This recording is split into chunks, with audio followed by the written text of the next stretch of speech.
అంటే code Gyan join అయిన తర్వాత నీకు వచ్చిన ఆపర్చునిటీస్ ఏ విధంగా ఉన్నాయి అండ్ నీ ఎక్స్పీరియన్స్ ఎలా ఉంది?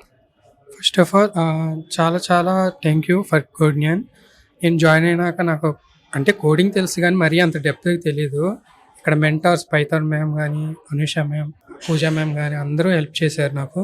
సో ఆపర్చునిటీస్ ఉన్నాయి, వచ్చినాయి కూడా. నేను అప్లై చేసుకుంటూ వెళ్ళాను, కొన్ని రాలేదు. ఓకే, ఒక లాస్ట్గా ఒక ఫైనల్గా ఒకటి వచ్చింది. సూపర్. అంటే ఏ కంపెనీలో జాబ్ చేస్తున్నారు? ప్రస్తుతానికి ఎడ్జ్ వర్ సాలరీ ఎంత ఉంటుంది మనకి ప్యాకేజ్? 3.6. 3.6. Good job. అండ్ అలాగే ఇంకా ఎవరైనా కూడా స్టూడెంట్స్ కోడ్ జ్ఞాన్ లో రావాలి అనుకునే వాళ్ళకైనా నీకున్న ఎక్స్పీరియన్స్ ని బట్టి వాళ్ళకి ఏం సజెస్ట్ చేస్తారు? నేను మా ఫ్రెండ్స్కి కూడా సజెస్ట్ చేశాను, వాళ్ళు కూడా జాయిన్ అవుతా అన్నారు. It will help them also. And నేను చేస్తా కూడా, నా ప్రయత్నం వరకు నేను చేస్తాను. కోడ్ జ్ఞాన్ గురించి ఒక 1 word లో చెప్పాలి అంటే ఏం చెప్తావు? కోడ్న్యాన్ నాకు లైఫ్ ఇచ్చింది, ఇంకో లైఫ్. వావ్.